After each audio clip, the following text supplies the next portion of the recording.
nawa? Nakalimutan ba ninyo ang pinapirason ko ang 5 tinapay para sa 5,000? Ilang bakol na tinapay ang lumabis? Ganyan din ang 7 tinapay para sa 4,000. Ilang malalaking bakol na tinapay na lumabis? Ano't hindi ninyo maunawaan na hindi ito tungkol sa tinapay na sinasabi ko. Mag-ingat kayo sa libadura ng mga Pariseo at mga Saduseyo, at naunawaan nilang sila'y pinag-iingat niya sa turo ng mga Pariseo at mga Saduseyo at hindi sa libadurang gamit sa tinapay. Purihin ka, O Diyos, sa salita mong aming pagninilayan. Salamat po, O Diyos, na Ikaw ang Panginoon namin, na kung saan ay patuloy na sumasa amin, Panginoon. Inaangkin namin, Panginoon, na kasama ka namin sa bawat tahanan namin, bagamat kami physically separated, but in spirit, you are with us, O God, in the name of Jesus. Salamat, salamat po, O Diyos, Holy Spirit, for being with us, to empower us, to teach us, and to guide us, O God. At hayaan mo nga po, Panginoon, na sa gabing ito kay aming mapapuri at madakila. Sa pangalan po ng Panginoong Jesus. Amen and amen, Lord. So, ayan po. Atin pong pagninilayan nga po ngayon ay ang ating nga po patungkol nga po ito sa ating uh, libadura ng mga Pariseo at mga Saduseyo. Dito po sa ating pagninilayan, ano makita po natin dito na ito pong bagay na ito ay isang bagay na kung saan ay kung paano nagturo si Jesus sa kanyang mga alagad. Ito po kasing ating pinag-aralan itong libadurang ito, ay ito po yung babala ng ating Panginoon Jesus. Wait lang ha.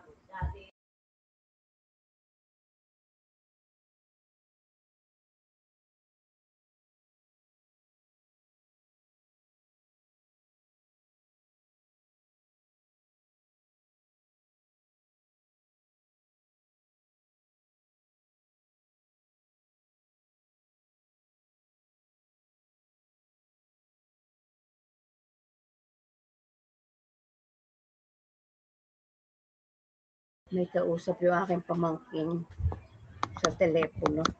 Kaya lakas ng boses. Daigan kami. So, ayan po. Balik po tayo. Ito pong ating pinag-aaralan ito ay nasulat din po sa Ebanghelyo ng Marcos. Ano po?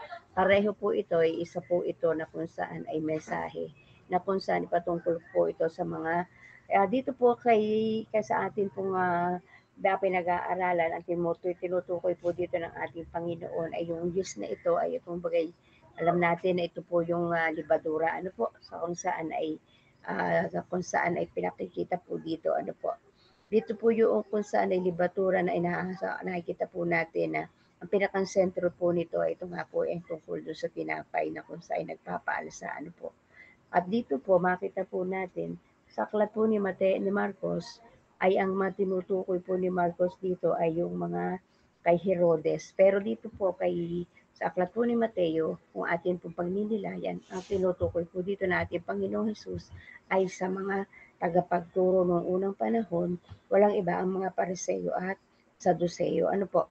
Kaya nga po itong mga alagad na ito na kung saan ay kanila pong tinuturuan ng ating Panginoon ay kasama pala, dahil siya nga po sila yung mga disipulo na araw-araw ay nakikita po natin na kasama ng ating Panginoon at sila nga po yung kung saan ay pinagtuturo sa kanya at sa pagtuturo niyang ito ay ando nga po nagtatanong ang ating Panginoon ang kanyang mga alagad sa kanya. Kaya dito po makita po natin. Sabi nga po dito sa ating pinag-aaralan ay sabi nga po ng ating Panginoon dito sa verse 12 ay naunawaan ng sila pinag-iingat niya sa turo ng mga Pariseo at mga Saduceo, ngunit at hindi sa libadurang gamit ng tinapay. So, okay. Pag makikita po natin, ang yeast po ay isang pagkatangkap sa tinapay para po ito ay tumbagay mag-arise, yung kumbagay mag-aroon siya na kung saan ay mula sa isang harinang minasa, ay andun nga po na siya ipatatagalin muna hanggang siya po ay kumbagay umalsa, po. So, dito po ay ito po ay nag-aantay sila na kung saan ay bago ihurno ang siyang tinapay, ay ito po ay talaga inaantay nila para sila'y umalsa. So, ginamit po na ating Panginoong angkang talinhagang ito na isang yeso, isang libadura, parang example on how the small amount of evil can affect the large group of people. So, Ang ating Panginoong Hesus po, ang sinabanggit niya po ditong yes ay yung pong kasalanan ng tao at kasalanan po ng mga Saduceo at Pariseo. Dito po ipinakikita yung wrong teaching na kanila, yung maling katuruan ng mga Pariseo at Saduceo na kung saan naglilid sa mga tao para akayin sa maling mga katuruan. So dito po ay sabi nga po dito sa ating pong papanahunan, kailangan po nating mag-ingat din po sa ating po mga pinagninilayang salita ng ating Panginoon, lalo na po tayo po mga kababaihan, bawat isa sa atin ay nagagamit na din po tayo ng ating Panginoon. Kaya nga sabi nga po dito, beware, mag-ingat po tayo kung paano natin binabahagi ang salita ng ating Panginoon.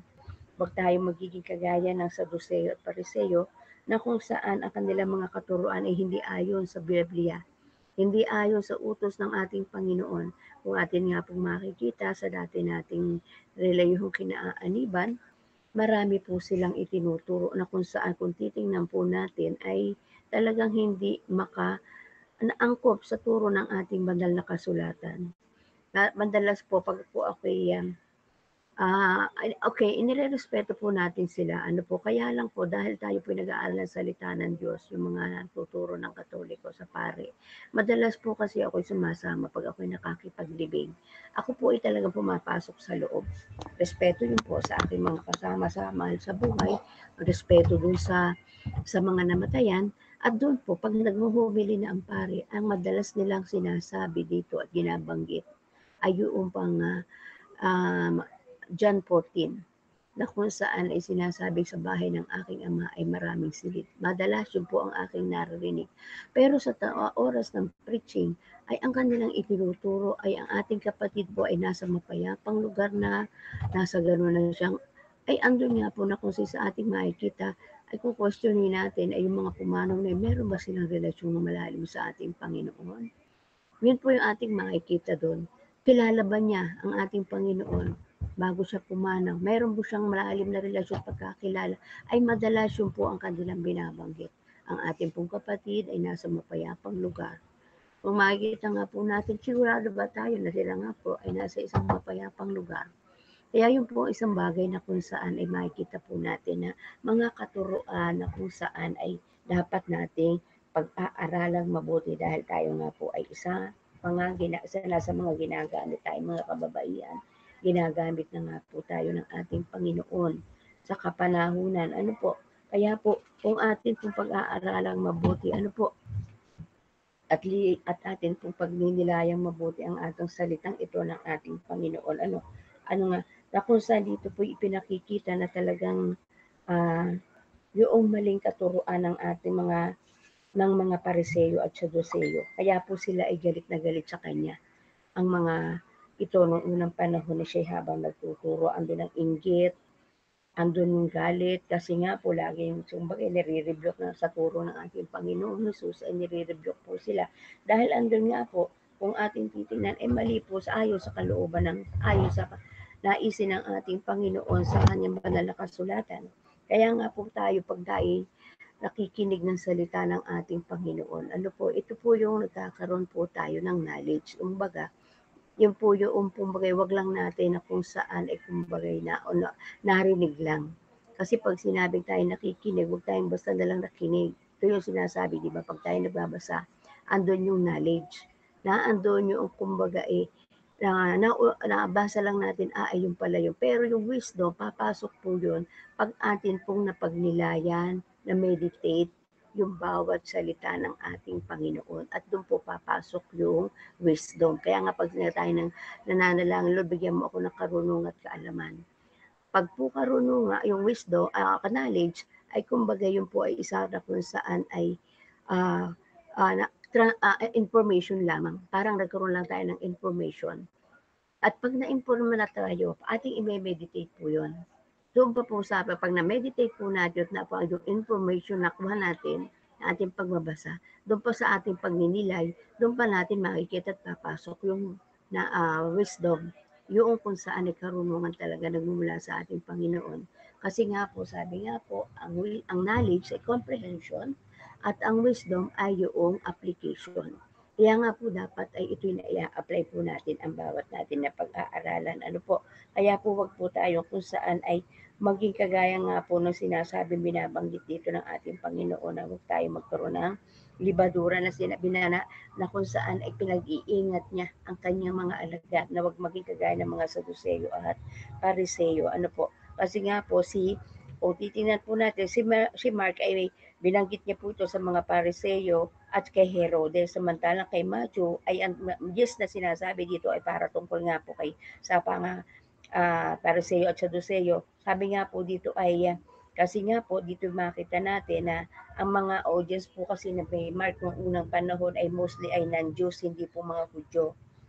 At andun nga po samantalang kay Matthew ay siya ang kanya po mga talagang mga ang kanyang audience po na dito ay talagang mga ano na mga Diyos na talaga, mga Hudyo talaga. Kaya nga po dito, na kung saan ipinakita nga po dito na kung saan ay pinakikita dito na tayo po ay sa kapanahunan ay sinasimbolize na kung saan ipinagpapaalala sa atin ay ang isang passage na kung saan ang yes po ay symbolizes po ng evil o kasalanan.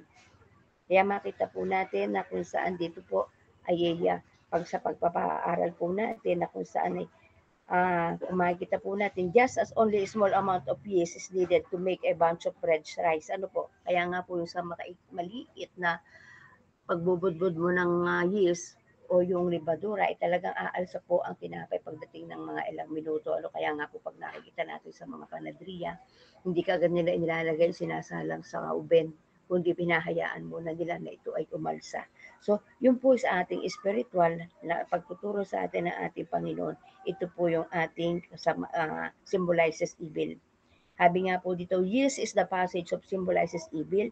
Just only a small amount of yeast is needed to make a bunch of bread rise. So the hard-headedness of religious and political leaders should contaminate the entire society if we make a rise up against Jesus. Kaya nga po ito pinakikita, mga kapatid, na dito po sa ating pag-aaral na itong babalang ito ng ating Panginoon. Ano? At naunawaan nila sila pinag-iingat niya sa turo ng mga Pariseo at mga Saduseyo at hindi sa libadurang gamit ng tinapay. At dito po nakita po ng mga alagad. Ano po? Naunawaan kaagad nila. Kaya nga ang sabi laging binababalaan ng ating Panginoon. Ano? Na kung saan ay sabi nga po niya dito, ano't hindi ninyo naunawaan na hindi tungkol sa tinapay ang sinasabi ko. Mag-ingat kayo sa libadura ng mga Pariseo at mga Saduseyo. Ito po yung wrong teaching na kung saan itinuturo ng mga Saduteo at Pariseo. Alam niyo po kasi pag nga po ako naandun sa kung saan ay mag-meditate po tayo ng mga salita ng ating Panginoon. At lalo't mahalaga po na meron po tayong sariling pag-aaral. Kasi nga po, halimbawa yung ako pag nga po ako'y nakikiramay, nakikilibing, at yung po ako yung talaga nakatuon. Pinakikinggan kong mabuti yung tinuturo ng pare sa kanyang homily doon sa mga namatayan, di ba? Lagi gano'n, may misa, gano'n lagi, dadali talaga sa yung kanilang routine. Pero sabi ko, Lord, sa loob-loob ko lang, saya lang, mahirap manghusga. Si Lord na lang po ang nakakaalam.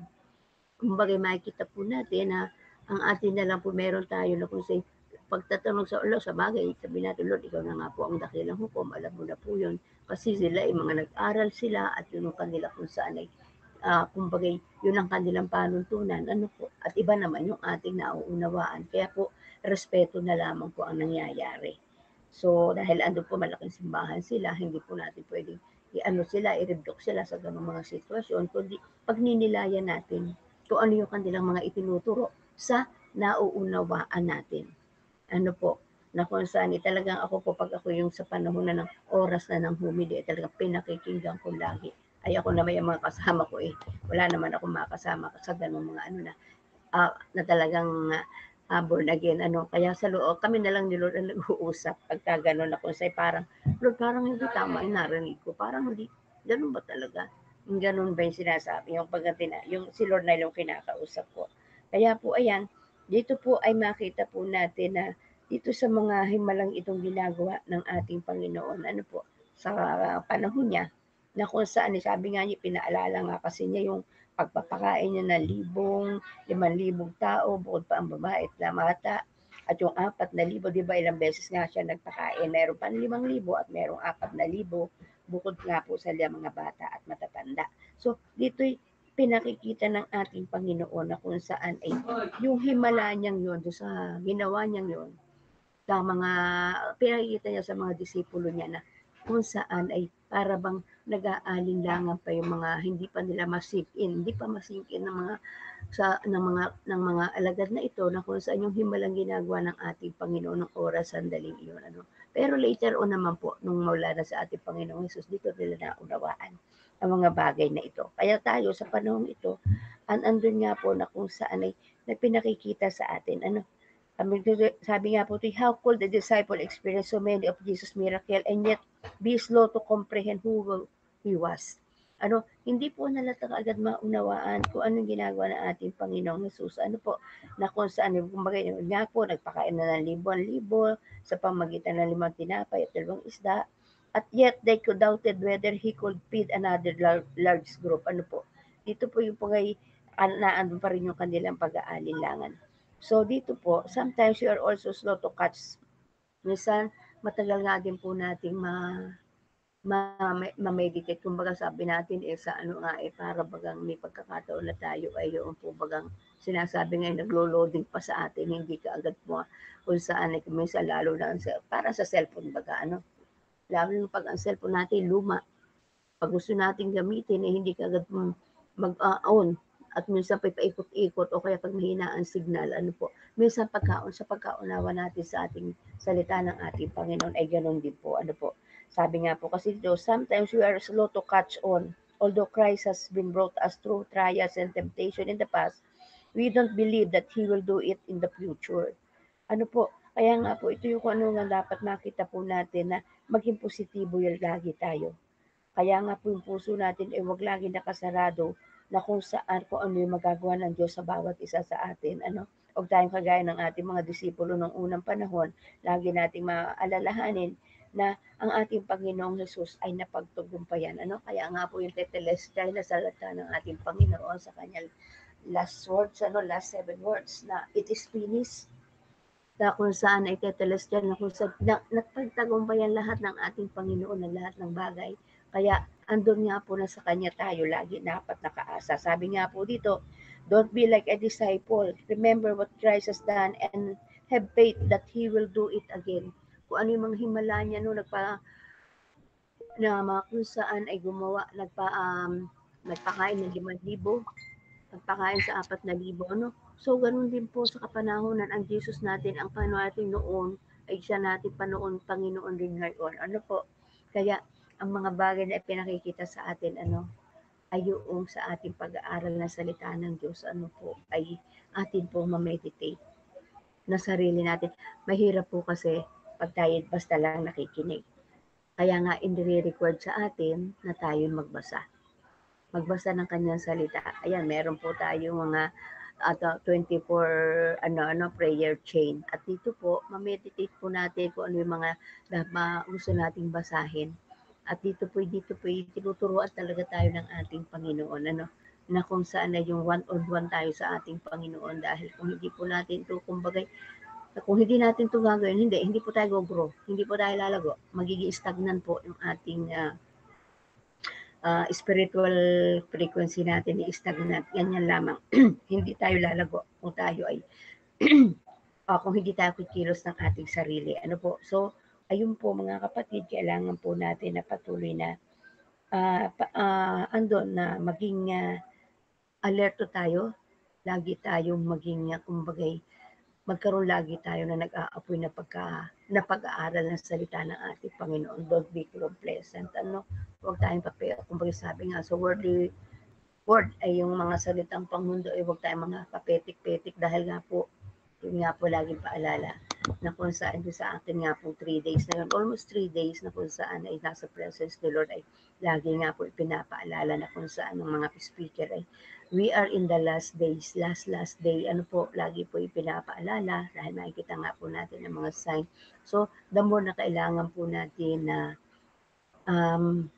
makilala ang ating Panginoon, the more na kailangan natin magbabad tayo sa presensya niya para po tayo ay hindi kung saan ay maging kagaya nga po nitong mga Saduceo at sa Pariseo na ito na kung saan ay ang kanilang mga katuruan. Minsan nga po ay talagang kailangan nating self-study po tayo, nakasama ang banal na Espiritu na kung sa'y alam naman natin na ando na, kasama na natin yan, ang tanggapin natin ang ating Panginoong Hesus, ay andun nga po na kung saan ay siya pag tayo tumanggap sa ating Panginoong Hesus, nakaselyo na sa atin ang Holy Spirit. By the way, lahat po ba tayo mga kapatid na narito, naalala ko po kasi noong kami mga nasa unang pag-alunsad ng spiritual mentoring, talagang sa araw-araw po pag may bago talagang po kami nagkakaroon ng prayer of acceptance. Dito po kaya sa atin po kayang platform ngayon, meron po kaya lahat po kaya ay tumanggap na ng buong puso sa ating Panginoon.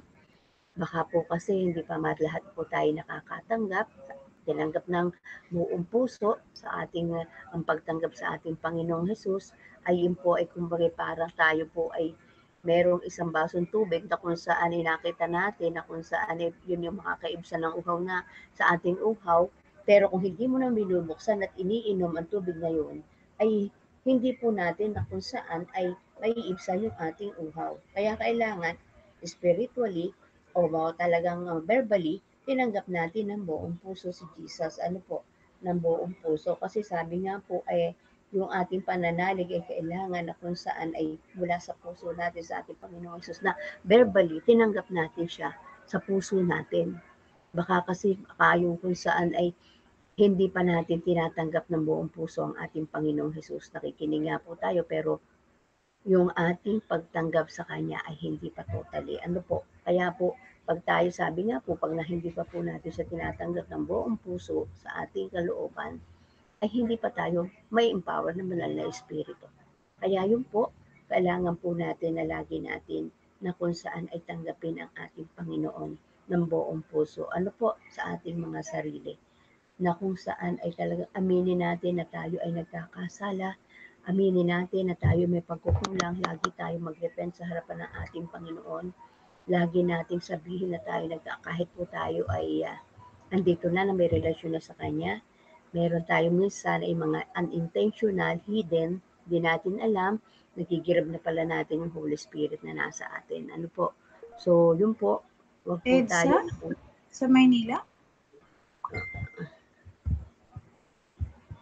Wag po tayo na kung saan ay maging kagaya ng Saduceo at Pariseo. Wag po tayo na kung saan ay magkaroon na kung saan maging kagaya nga po na sa kanilang mga sarili ay parang nga po na may yung libadura. Ang ating Panginoon ay gusto sa atin ay tunay tayo ay genuine na mananampalatayang nananalig sa Kanya. Kaya yun po mga kapatid, yung ating po mga karanasan sa buhay ng ating paglago ay atin nga po na kung saan ay atin pong isaalang-alang lagi. Lagi po natin na kung saan ay minsan, sabi nga po, pag medyo mayroong hindi tayo maunawaan sa ating pinag-aaral at binabasa, i-meditate po natin muna, hingin, i-ask the Holy Spirit, Lord, turuan mo po ako, ano pong ibig sabihin nito? Ano pong ibig mo ipahiwatig sa akin sa sulat, sa nabasa kong ito? At andun po, let's keep silent. Hayaan po natin na mangusap sa atin ng banal na Espiritu para maunawaan natin. Upang sa gayon ay hindi po tayo kagaya nga po nito na kung saan ay mag-rise up tayo na parang, o kumbaga, andun na kung saan ay nagkakaroon tayo ng pagkakasala sa harapan ng ating Panginoon. Huwag tayo kagaya ng mga Saduceo, mga Pharisees and Sadducees, na kung saan ay kasi nga po, tayo po'y tinawag, hindi para lamang po patuloy na makinig. Tayo po'y tinawag para tayo lumago at pag yung paglago natin ay ibahagi din po natin sa iba. Yun ang layunin. Yun ang main purpose ng ating Panginoon kaya tayo tinawag upang yung salita niya isabuhay po natin at ibahagi din po sa iba. Kaya po, hindi po tayo dapat na kung saan ay yung kung saan ay alisin yung mga katamaran sa pagbabasa, not unless na kung saan ay talagang hindi po natin maiiwasan na tayo po ay magkaroon ng sa mga gawain na kung saan ay hindi natin naaatinan. Pero sa ating hindi pag-attend naman, ay meron naman po tayong dapat ginagawa na nagpapalago din po sa atin spiritually. Ano po, kaya po, patuloy mo mga kapatid na tayo po ay tinuturuan ng ating Panginoon na lumapit, lumuhog, at andun nga po na patuloy na isaalang-alang natin ang salita ng ating Panginoon. Alalahanin po natin dito sa ating pinag-aaralan, ang libadurang ginagamit, sinasabi po dito, o yung yeast, ay ito po ay kasalanan. Sabi ko po, babanggit, inalabi po dito ulit dito, yeast in this passage symbolizes evil. Ito po ay nagsisimbolize ng kasamaan. Kaya po, just only a small amount of yeast is needed to make a bunch of bread to rise. So the hard-headed, yung mga pusong matitigas, at yung mga kung saan ay mga religious people at mga kung saan ay mga, sila po yung kung saan ay hindi dapat tayo maging kagaya nila. Dapat po hindi tayo makontaminate nung kanilang mga ginagawa. Bakit? Dahil ang gusto ng ating Panginoon sa atin ay lagi tayong maging malinis sa kanyang harapan. Hindi tayo kung saan ay may libadura nagpapaalsa at ang alsang yun ay ang ating kasalanan. Kaya every now and then, we need to so seek ourselves. Ano po? We need always na kung saan humingi ng patawad. Kasi nga po, meron tayong unknown, hindi natin alam, or intentional, unintentional, hindi natin sinasadya na tayo pala ay nakakagawa, nakakapagsabi, nakakapag-isip ng mga bagay na hindi nakakalugod sa ating Panginoon. Ito po yung isang bagay at patuloy nating saliksikin sa pamamagitan, ang saliksikin ang salita ng Diyos sa pamamagitan ng ang gabay at patnubay ng Santong Espiritu ay ibibigay niya po yun sa atin. Ang karunungan yun. Kaya po tayo sa ating mga kababaihan, wag po tayo na kung saan ay patatalo sa gawa ng kadiliman, sa ano ng kaaway natin. Walang iba ang jablo, may ginagamit ng mga tao, patuloy tayo maging matatag sa ating pananampalataya. Ano po, so, purihin po ating Panginoon, tayo po yung manalangin. Hallelujah, dakilang Diyos Ama namin nasa langit, pinupuri ka namin, dinadakila. Salamat Ama na patuloy kami nagme-meditate ng iyong mga salita. Araw-araw, bawat gabi, bawat pagising, sa umaga, Panginoon, andun nga po ang salita mo na andito lamang na dapat namin pagnilayan. At salamat Holy Spirit na ikaw po ang magtuturo at gagabay sa mga bagay na hindi namin nauunawaan. Wag lang po namin, O Diyos, na ito'y kung saan ay magkaroon lang kami ng information sa iyong salita, bagkus magkaroon kami ng wisdom how to apply your words, O God. In Jesus' name. Maraming salamat po, Ama. Tunay na ikaw lamang po ang pinupuri at tinadakila namin sa mga oras, sandaling ito at sa bawat sandali na aming buhay. Pagpalain mo po ang mga 17 kababaihan na narito, God. Ikaw po ang magpala, ikaw po ang mangusap, ikaw po ang magpatuloy na ang biyaya na kung sa'yo nagmumula sa ibalot mo po sa bawat isa. Lord, salamat po sa iyong kapurihan, sa iyong taas na pagsambat, kalwalhati at sa salamat sa pangalan po ng Panginoong Jesus. Amen and amen.